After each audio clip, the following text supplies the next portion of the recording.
Tito, capítulo 2, verso 11, dice así la palabra: porque por la gracia de Dios se ha manifestado para salvación a todos los hombres. Vemos acá la palabra, a todos los hombres. Este es el versículo que vamos a tocar hoy, y el 12 también. Bueno, en este sentido venimos hablando primeramente cómo se debe exhortar, debemos exhortar a los ancianos, a los jóvenes, a los esclavos. Bueno, da una serie de mandamientos, en este caso Pablo, para poder ordenar la iglesia. Y en este sentido le dice a Tito: porque por la gracia de Dios se ha manifestado para salvación a todos los hombres. Entonces ese a todos los hombres implica al anciano, que lo estamos tocando, anciano o anciana, a las mujeres también, como dicen, que se sujetan, a los jóvenes y a los esclavos. Y de esclavo le dimos la figura que hoy significaría el estar bajo laboral. Sabemos que la esclavitud hoy por hoy no corre en estos tiempos, pero le tenemos que dar el sentido para nuestra vida, ¿no? Entonces dice que por la gracia de Dios, o por regalo de Dios, se ha manifestado para salvación a todos los hombres. Entonces, esto nos lleva a Efesios 3:6. Efesios 3:6. Dice así la palabra: por misterio que en otras generaciones no se dio a conocer a los hijos de los hombres, como ahora es revelado a sus santos apóstoles y profetas por el Espíritu, que los gentiles son coherederos y miembros del mismo cuerpo y copartícipes de la promesa en Cristo Jesús por medio del Evangelio. Vemos, en otras generaciones no fue revelado, dice, no fue dado a conocer, pero ahora es revelado por sus santos apóstoles. Y entendemos que apóstol es el que implanta una doctrina, ¿no? Una doctrina nueva. Y en este caso, los apóstoles que estaban predicando a Jesucristo estaban estableciendo el mensaje de Jesucristo. Y dice: y profetas por el Espíritu, que los gentiles son coherederos y miembros del mismo cuerpo. Entonces, ¿cómo dice? Murió por todos, ¿no? Dice en este versículo 11. Ha sido manifestado para salvación de todos los hombres. Entonces, ¿por quién murió? No solamente por el judío. Y acá estamos tocando ancianos, mujeres, hombres, jóvenes, esclavos. Pero en este sentido, cuando implica todo, está diciendo todo, y en el sentido que entran los gentiles en el plan de Dios. Que son participantes de un mismo cuerpo, dice, y copartícipes de las mismas promesas en Cristo Jesús mediante el Evangelio. Entonces, por el mensaje del Evangelio obtienen la salvación, obtienen la promesa, obtienen la liberación del pecado. Entonces, en ese sentido estamos siendo renovados o venimos a una nueva vida, de sentir el gozo, la paz, la alegría, y nos saca de esa antigua vida, que es la opresión, la carga, a través de tomar la promesa por el mensaje del Evangelio. Entonces, el mismo Cristo dice: yo soy el camino, la verdad y la vida. Entonces, en su Evangelio está la promesa, Él lo prometió y Él lo va a cumplir. Entonces, nos toma para transformar nuestra vida, para renovar nuestra vida. Entonces, ha sido manifestado, dice, para salvación a todos los hombres. ¿Y cuándo se manifestó? Se manifestó en su muerte en la cruz, como dice. No fue dado a conocer antes, pero ahora, dice, se ha dado a conocer mediante los santos apóstoles y profetas por el Espíritu. Y los profetas se refieren al que está predicando la palabra y dice: por el Espíritu. El Espíritu es el que le revela, porque está en relación con Dios. Y al estar en relación con Dios, va a hablar el mismo Cristo en nuestra vida, el mismo Espíritu de Dios. Y como dice, que los gentiles son coherederos y miembros de un mismo cuerpo. Entonces, da ese conocimiento, da esa revelación como se la dio a Pedro: no llame inmundo a lo que yo santifiqué. Y vemos que después de que se encuentra con el centurión, él entiende esa visión, que los gentiles también podían ser pueblo de Dios, tenían parte con Dios mediante el Evangelio. Y dice en Lucas 24:44. Lucas 24,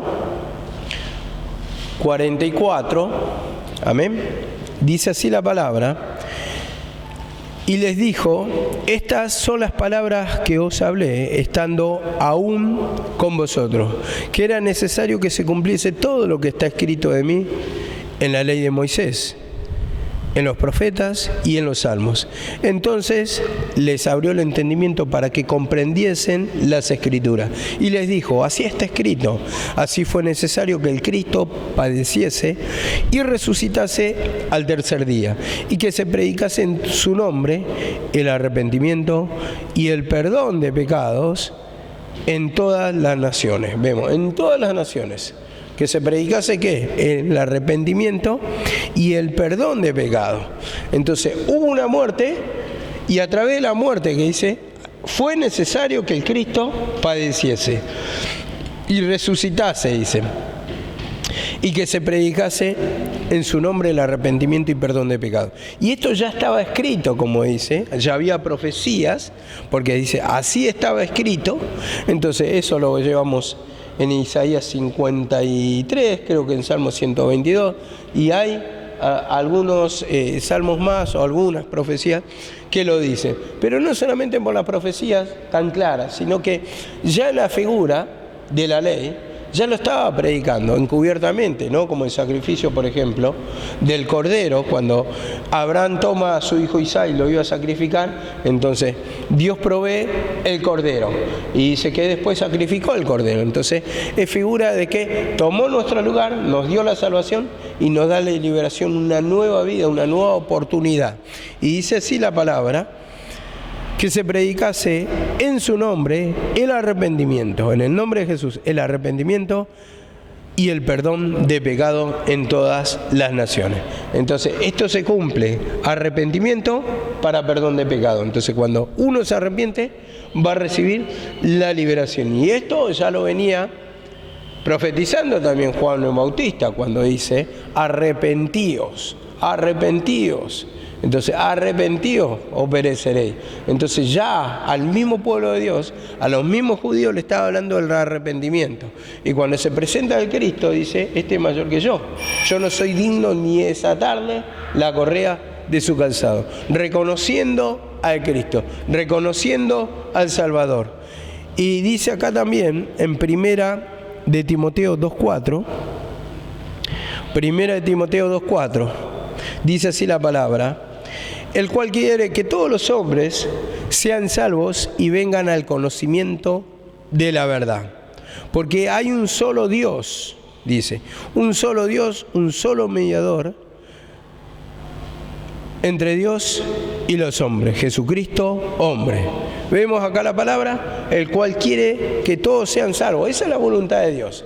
Y Dios nos da oportunidad a todos. Y Él murió por todos, como venimos tocando este versículo 11 que estamos desarrollando del capítulo 2 de Tito. Y dice, el cual quiere que todos los hombres sean salvos y vengan al conocimiento de la verdad. Que conozcan el camino de Jesucristo. Que conozcan la esencia del Cristo. Esa nueva vida de liberación, de paz, descanso mediante el arrepentimiento. Porque dice acá, porque hay un solo mediador, un solo Dios, un solo mediador entre Dios y los hombres. Jesucristo, hombre, dice, Jesucristo. Entonces muestra cuál es el camino, cuál es el puente, Jesucristo. Para llegar a Dios, para llegar a la salvación, Jesucristo. Y dice acá, el cual se dio a sí mismo en rescate por todos, en rescate por todos. O sea, no hay acepción de personas, sino por todos ese rescate. Como decía, el anciano, las mujeres, como hablaba, el joven y, como decía, los esclavos. Entonces, ahí está generalizando todo un grupo de personas, pero así también en la humanidad, para gentiles y para judíos, está generalizando para todos. Y dice, en rescate por todos, de los cuales se dio testimonio a su debido tiempo. ¿Y el debido tiempo cuál es? La cruz. A su debido tiempo. Entonces, Él nació, Él padeció, murió, resucitó. Y vemos que ahí tenemos rescate, en ese sacrificio, no antes. Cuando Él vino y se presentó en carne, predicó que iba a padecer, que era necesario hacer la voluntad del Padre. ¿Para qué? Para que tengan salvación todos. Entonces ahí van a tener arrepentimiento para perdón de pecado. Él mismo lo dice, iré y os prepararé morada. Dice, para que donde yo estoy, vosotros también estéis. Entonces dice, iré y os prepararé morada, y vendré y os tomaré de mí mismo. O sea, de mi mismo pueblo voy a tomar, para que donde yo estoy, que sería la presencia del Padre, también van a estar ustedes. En el sentido que van a sentir lo mismo. Si decimos que el trono, o decimos que la presencia de Dios es gozo, paz, alegría, eso es lo que vamos a sentir juntamente con Cristo. Vamos a reinar, vamos a sentir la esencia, ese poder, porque reinado habla de autoridad, y eso es lo que tiene que reinar en nuestra vida, y por lo tanto también vamos a tener autoridad sobre el pecado, y vamos a estar en la gloria, en lo más alto, porque reinado habla de eminencia, estar en lo más alto. No hay poder superior que un rey en la tierra, ¿no? Y así también en ese tiempo, bueno, de lo que habla, ¿no? Ahora también comprendemos por las Escrituras que no hay poder superior a lo del Señor. La esencia es la que gobierna todo y no hay nada superior al poder del Señor. Dice que Él sometió bajo sus pies a toda potestad, dice en Filipenses 2, 10 y 11. Entonces, cuando leemos ahí, podemos entender que si sentimos la presencia de Dios, lo que vamos a sentir es un relajo, un descanso en nuestra vida, una paz interior en nuestra vida. Y no puede entrar y no puede estar Satanás influyendo ahí, porque está la misma presencia del Señor. Entonces, no puede entrar Satanás donde está gobernando Cristo. Cuando toma nuestra vida, eso es lo que va a haber: gozo, paz, alegría. Dice la misma palabra, ¿puede salir de una fuente al mismo tiempo agua dulce y agua salada? O agua amarga, no me acuerdo bien cómo lo dice. No, es imposible. Entonces, o es una cosa o es la otra. Y cuando estamos en la presencia del Señor, va a ser el descanso. También nos dice en 2 de Timoteo 1:10. 2 de Timoteo 1:10. Vamos a leer desde el 9. Dice así la palabra: quien nos salvó y nos llamó con llamamiento santo, nos llamó a santidad, sin santidad nadie verá a Dios. Por eso nos pide arrepentimiento. Todo lo que nos aparta de Dios, todo lo que la palabra dice que es pecado, todo lo que podemos discernir mediante el conocimiento de la palabra, te dice, nos llamó con llamamiento santo, en limpieza. Ahí entonces, nosotros nos humillamos ¿para qué? Para tener una comunión con el Señor, para sentir ese descanso.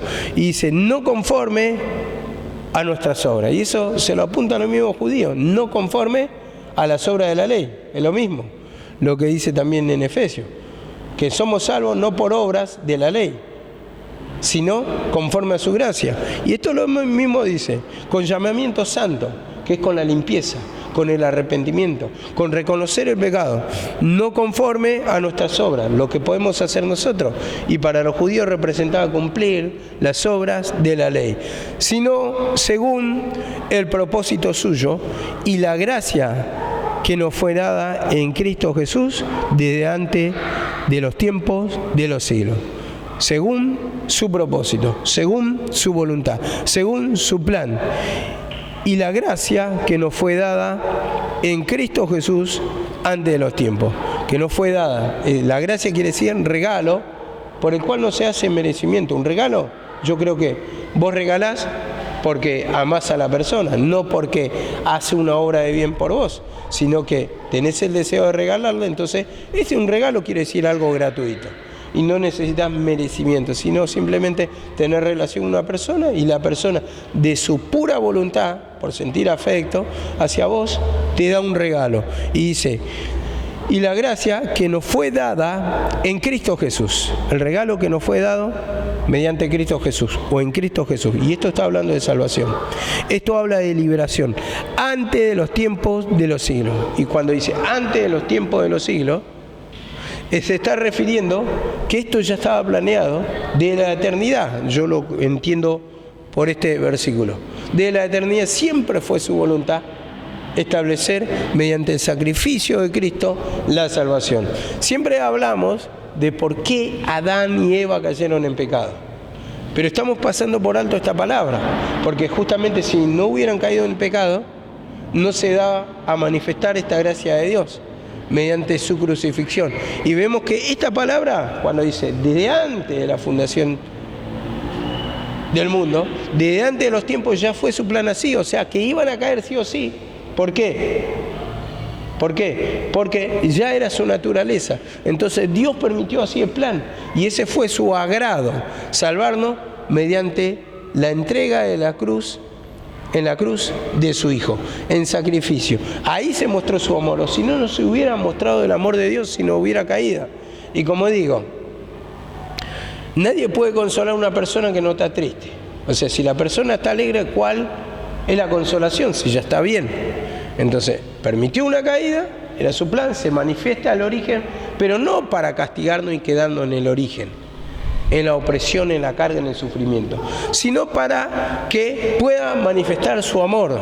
Y su amor se manifiesta en el consuelo, en reparar nuestra vida, en renovar nuestra vida, en hacernos nueva criatura, como dice la palabra, en hacer todo nuevo, como dice la palabra, en darnos liberación, en darnos el descanso. Y dice acá la palabra, pero que ahora ha sido manifestada por la aparición de nuestro Salvador Jesucristo. Ahora. Entonces ese ahora habla del tiempo de la cruz. Cuando Él fue crucificado, ha sido manifestada la aparición de nuestro Salvador Jesucristo. Y después, o sea, en esa crucifixión, hacia adelante está apuntando. ¿Por qué? Ahora ya tenemos el sacrificio de Cristo entre nosotros. Tenemos acá el arrepentimiento para perdón de pecado. Tenemos la palabra abierta para mostrar nuestra esencia, para arrepentirnos, para darnos cuenta del discernimiento, para ver nuestra situación. El por qué no hay descanso es el pecado. ¿Y a dónde tengo el descanso? Justamente en su sacrificio. Entonces, ¿qué hago yo? Me arrepiento para recibir su gracia manifestada. ¿Y a dónde la regaló? En la cruz del Calvario. Entonces, yo me arrepiento y ese poder derramado en la cruz lo estoy tomando. La palabra dice, echa mano a la vida eterna, o sea, toma de la vida eterna. La vida eterna ya se derramó en la cruz, pero tómalo. O sea, está derramada, pero depende de uno en el arrepentimiento, en reconocer su estado, si la quiero tomar o no, para liberación, para que sienta ese descanso.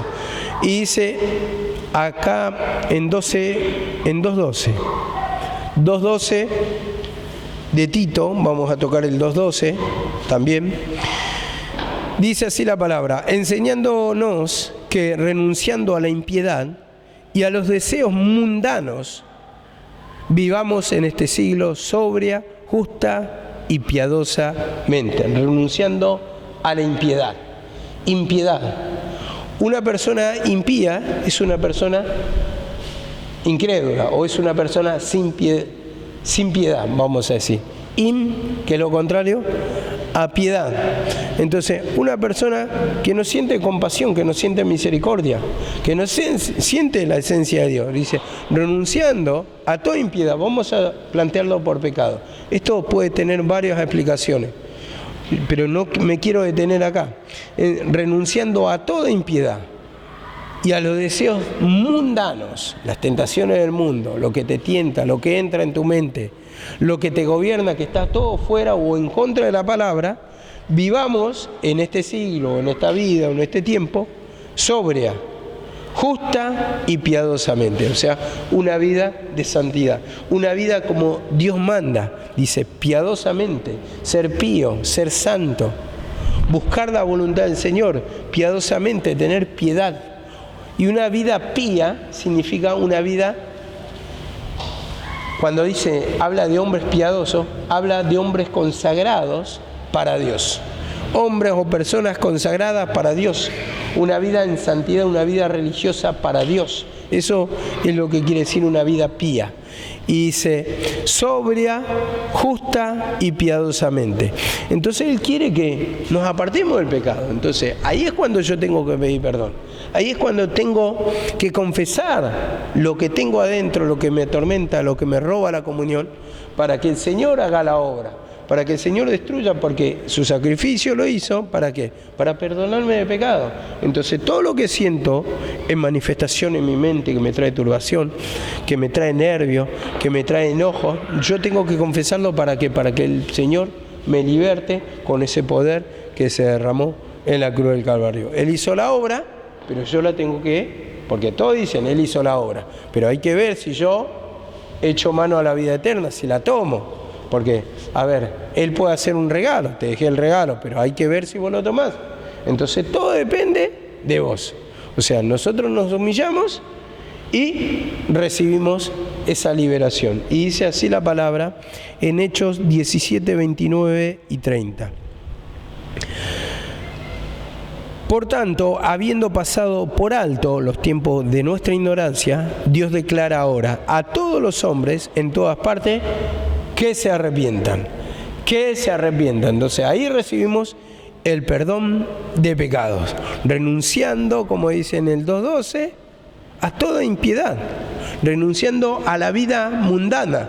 Vivamos de una manera justa, de una manera en santidad, de una manera pía, de una manera consagrada para Dios.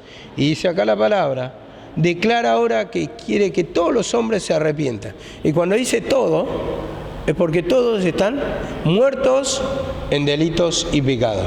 No hay hombre, dice, ni siquiera uno que sea justo.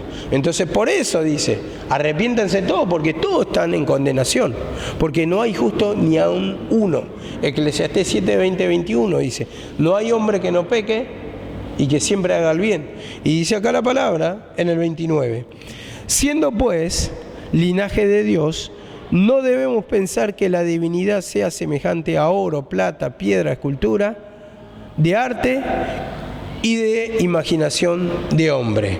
Pero Dios, habiendo pasado por alto los tiempos de esta ignorancia, ahora manda a todos los hombres en todo lugar que se arrepientan. Entonces vemos acá la palabra. Acá le está hablando muy claramente por la idolatría. ¿Y cómo lo dice? No debemos pensar que la divinidad o Dios sea semejante a escultura de arte o imaginación de hombre. Como es tendiente el hombre a representar figura siempre a Dios. Antes se lo representaba con animales, con el sol y todo, que habla de la idolatría en el sentido paganismo. Y nosotros en un sentido, a ver, el catolicismo dice, nosotros representamos la imagen de Dios, en el sentido, pero es Dios, no es que representa a dioses paganos. Pero yo me pregunto, ¿tendrá esa imagen de hombre, apariencia de hombre, digamos Dios? Si cuando habla de imagen, a su imagen y semejanza, está hablando de lo espiritual, de sentir la paz, de sentir el gozo, de sentir la alegría. Pero nuestra mente es tan limitada que se quiere limitar a ser un Dios con apariencia de hombre, ¿no? Y acá dice, de escultura de arte, de lo que hacen los hombres, de oro, de plata, como acá hacían los paganos. Pero en este sentido también, de alguna manera, es como que es tan limitado nuestro pensamiento, y lo que yo puedo hablar es tan limitado, que también vemos cómo se presta en el catolicismo también a ser la imagen de Jesucristo. Cuando hubo una semejanza, digamos, de hombre, una apariencia de hombre en esta tierra, pero allá no creo que sea así. No creo que también la imagen de Dios se parezca a un hombre que tenga una nariz, que tenga dos orejas, que tenga dos ojos. O sea, es tan limitada nuestra mente que tendemos siempre a tener una imaginación de cómo va a ser Dios, cuando ni siquiera nos podemos imaginar cómo es el poder de Dios. Muchas veces decimos, vamos a sentir el gozo, la paz y la alegría, pero multiplicado. O sea, diciendo, si tal vez sentís acá el poder de Dios, allá lo vas a sentir el doble, el triple o 4 veces más. No, infinitamente más. Millones y millones y millones, ilimitadamente, mucho más lo que es el amor de Dios. Esto tenemos que entender que no es conforme a nuestro pensamiento, porque nuestro pensamiento es tan limitado que no podemos hacer ni siquiera representar lo que es Dios. Sí, espiritualmente sintiendo el gozo, la paz y la alegría, pero no en una imagen corporal. Y dice acá la palabra, pero habiendo pasado por alto los tiempos de esta ignorancia ahora manda a todos los hombres en todo lugar que se arrepientan, todos. Porque Cristo murió por todos y quiere que renunciemos de toda nuestra impiedad, como decimos en el 2.12. Que se arrepienta. Ese arrepentimiento para perdón de pecado. Entonces, cuando dice todo, es que todos estamos en condenación. Que todos hemos caído en condenación. Que todos tenemos ese origen. No es que hemos caído, ya estamos. El que no cree ya ha sido condenado, dice la palabra, porque ya está en la misma condenación. Y así está en nuestra vida, ¿por qué? Porque tenemos esa vieja naturaleza. Pero esa condenación en la cual se refiere, ese tormento, esa opresión, esa carga, de eso nos quiere libertar y nos quiere llevar a sentir su paz, a sentir su descanso. Y dice Mateo 16:24,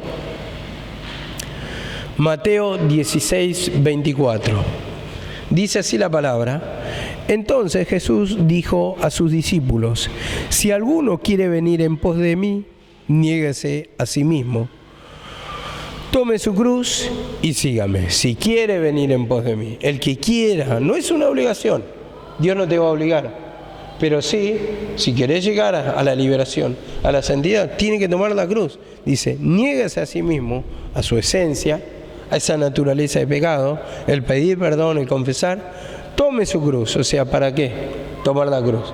Para matar la vieja esencia. Entonces, tome su cruz, dice, y sígame. Entonces, el camino de la cruz, el que va a llevar a la crucifixión, a matar el pecado, ese es el camino que tenemos que tomar. El camino de la cruz, el camino del monte Gólgota, el camino donde le vamos a dar fin al pecado nuestro. Y sígame, dice, sígame.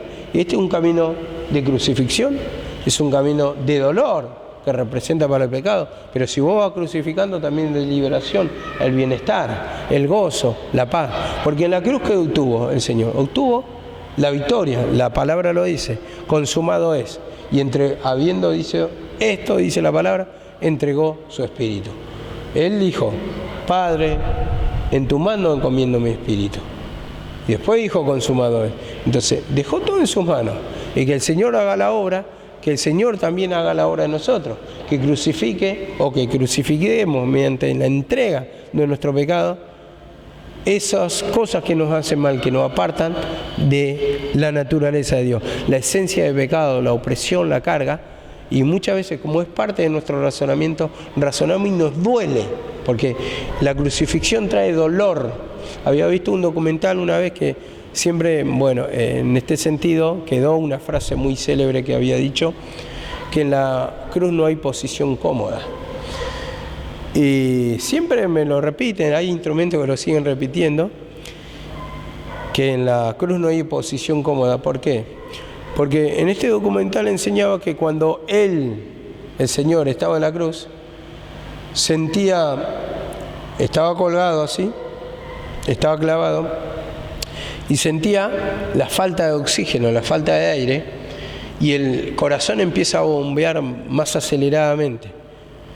Entonces, ¿qué pasa? Siente la falta de aire. Entonces, ¿qué pasa?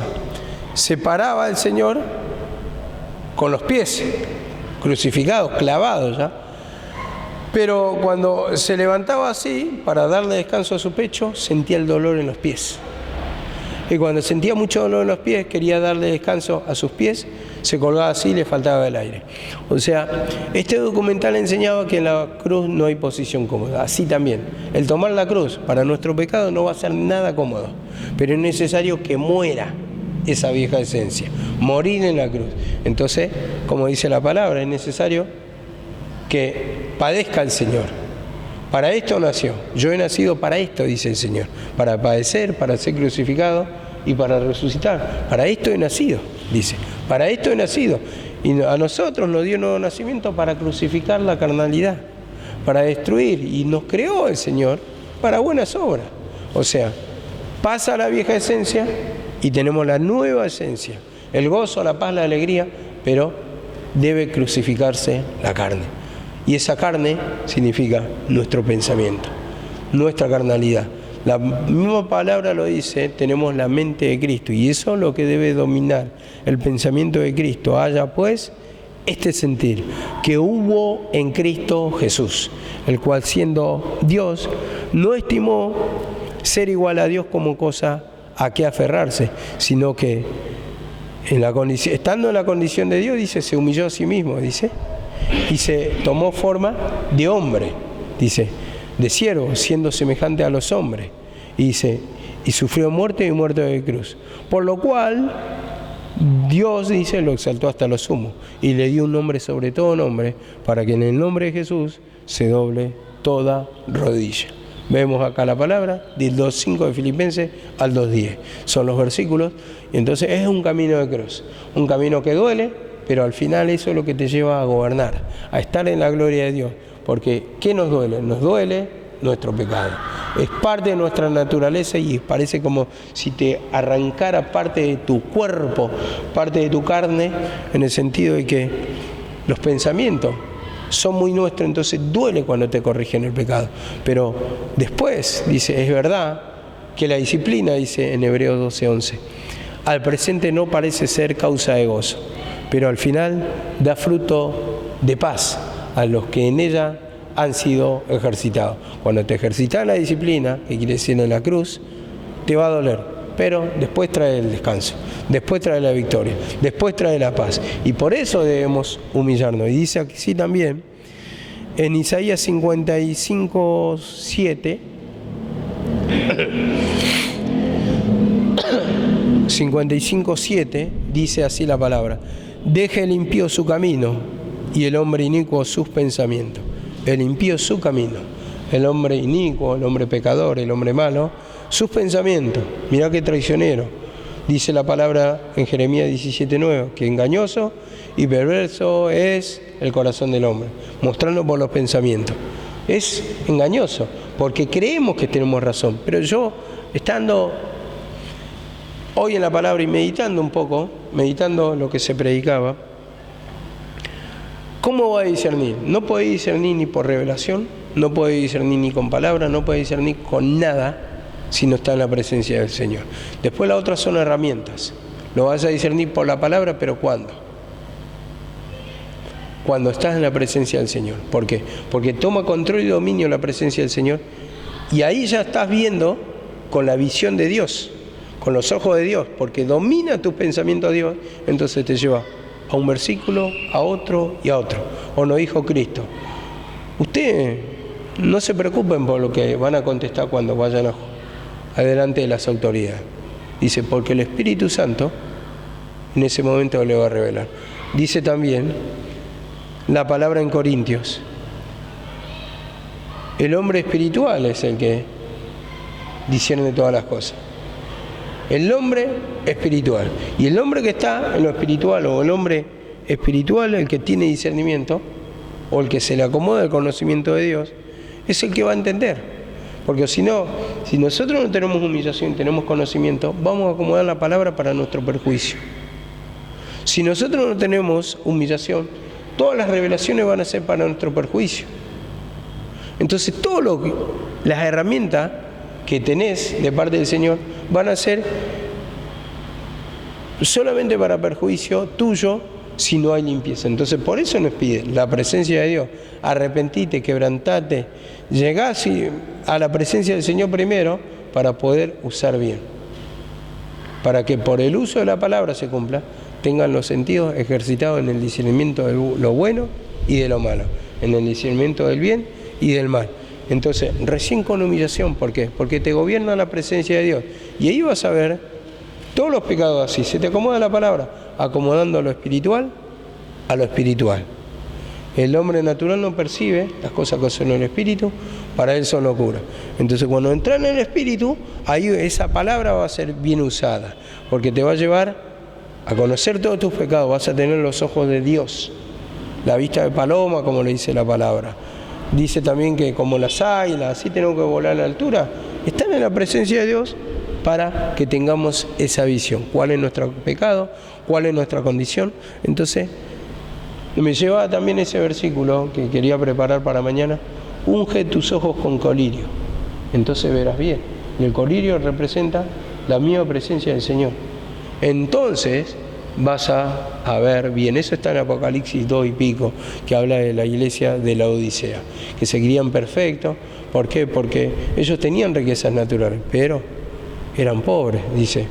Tú te dices, yo soy rico y no tengo necesidad de nada, pero dice, tú eres pobre, miserable, desventurado, dice. Entonces después le dice, unge tus ojos con colirio, entonces verás bien.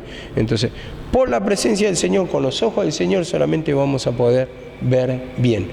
No vamos a tener nunca discernimiento en nuestro estado carnal, por eso nos pide limpieza, humillación. Y dice acá la palabra, el cual será amplio en perdonar. Y cuando hay arrepentimiento, va a ser amplio también el perdón. Puede ser multitud del pecado, pero así como multitud del pecado, también va a ser multitud o mucho el perdón. Amplio en perdonar. Porque mis pensamientos no son vuestros pensamientos ni mi camino, ni vuestros caminos mis caminos, dijo Jehová. Entonces, nuestro pensamiento siempre es contrario mientras no haya humillación. Él va a acomodar a su palabra, nuestros pensamientos van a ser transformados, se han renovado vuestros pensamientos, dice la palabra. Entonces, pensamientos nuevos, pensamientos según la palabra, pensamiento de Cristo, y todo según la palabra. Pero para esto tenemos que estar en comunión, en santidad, en reverencia o en humillación, como decimos. Y humillación, o el corazón humilde, es el que reconoce, el que agacha la cabeza, el que se deja dominar por el Señor, el que reconoce la autoridad del Señor en su vida, el que se va sometiendo a la voluntad de su amo. Ese es el que se humilla, a la voluntad de Dios en este caso. ¿Qué manda Dios? Bueno, que se arrepienta, me voy a arrepentir. ¿Qué dice Dios de mi vida? Bueno, tenés tal pecado, me voy a arrepentir. Entonces ese es el corazón humilde, el que reconoce, el que hace la voluntad del Señor. Y dice así la palabra, Romanos 6:4, Romanos 6:4,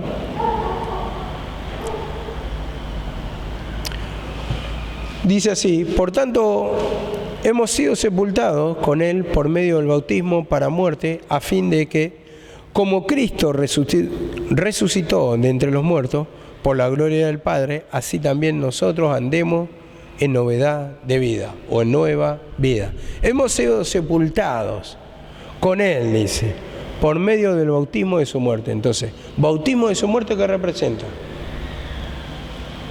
El bautismo representa muerte y resurrección, ¿no? La sumersión es la muerte y la salida del agua es la resurrección. Entonces dice, hemos sido sepultados nosotros, hemos sido muertos, nuestra naturaleza, con Él, por medio del bautismo, para muerte. Vemos acá la palabra, para muerte de nuestro pecado, por medio del bautismo. Ese bautismo representa su misma muerte, a fin de que, como Cristo resucitó entre los muertos, ahí está hablando otra vez, porque hay otro versículo parecido también que habla, en su muerte todos fuimos sepultados, todos fuimos muertos, pero también resucitados, y así dice acá, a fin que como Cristo resucitó entre los muertos, por el poder del Padre, así también nosotros andemos en nueva vida. Entonces, en su muerte todos fuimos sepultados, y en su resurrección todos recibimos liberación, salvación, transformación de nuestra vida. Y esto es había notado también que nuestra vida se va transformando, como dice, la senda del justo es como la aurora, que va en aumento, bueno, hasta que el día es perfecto. Hay un versículo que dice, el saltón, revoltón y la oruga, ¿no? Que dice, así vendrá tu pobreza. Bueno, habla de una metamorfosis. Pero tomando en el sentido contrario para nosotros, la metamorfosis sería transformar de la vieja vida y vamos avanzando de a poquito a través del arrepentimiento. Vamos pidiendo perdón y va transformando nuestra vida. Vamos sorteando etapas y hasta que el día es perfecto, o que tengamos el mismo carácter, el mismo formato de Cristo, hasta que nos parezcamos a Él, nos parezcamos a nuestro Padre Celestial, en el sentido en lo que sentimos, gozo, paz, alegría, esa es la imagen de Dios.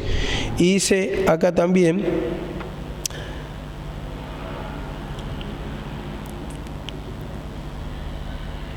Efesios 1:4, Efesios 1:4, dice así la palabra: según nos escogió en Él antes de la fundación del mundo, para que fuéramos santos y sin mancha delante de Él. Ese es el propósito. Desde antes de la fundación del mundo, dice, santos y sin mancha delante de Él. Como decía el versículo 12, para que vivamos una vida justa, dice, y piadosamente delante de Él. Una vida sin mancha, una vida transformada, una vida renovada. Para esto nos escogió, para que fuéramos santos, limpios, justos, sin mancha delante de Él. Y dice, en amor según nos escogió. En amor. Y cuando dice en amor, está diciendo, en el amor de Él. ¿Y dónde se mostró su amor? Se mostró en la cruz. ¿En qué se mostró su amor? ¿En qué? Dio a su Hijo unigénito para que todo aquel que en Él crea no se pierda, más tenga vida eterna. Entonces, en la cruz se mostró su amor, el amor de Dios Padre. Entonces, el amor de Cristo también, porque Él murió por nosotros, tomó nuestro lugar.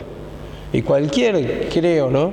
Cualquier padre que ame a un hijo va a poner el pecho a las balas por su hijo. No va a dudar, no va a dudar. Si es un padre que ama a su hijo, va a hacer frente a cualquier cosa, va a ocupar el lugar de su hijo para ser muerto con tal que no le suceda nada a su hijo.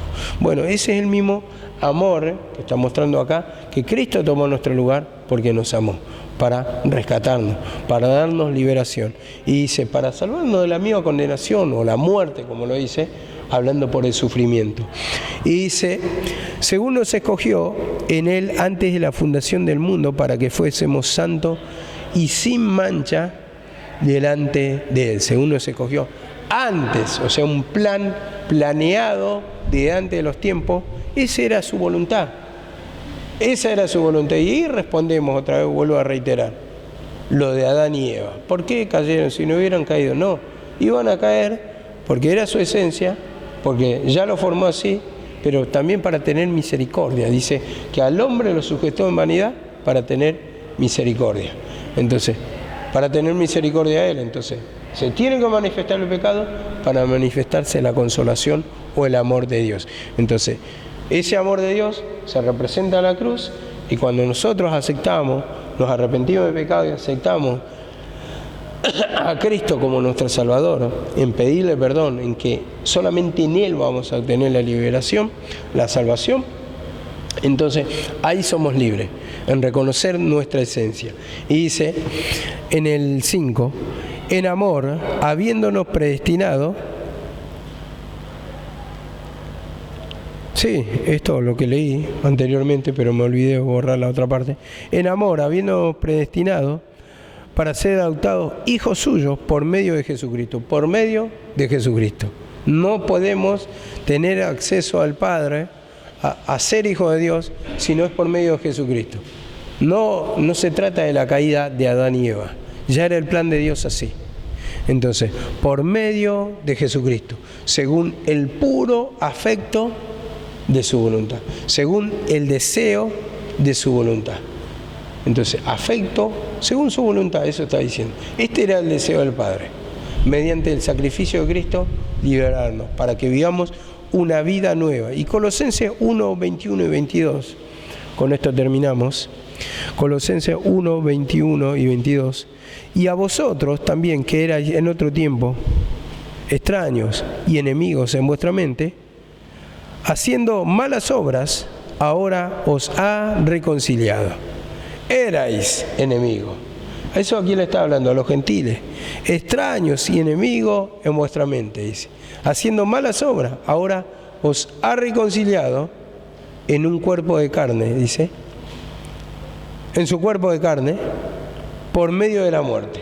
Por medio de la muerte. Esa conciliación, reconciliación, está hablando de unión con el Padre. Unión con Dios. Por medio de la muerte.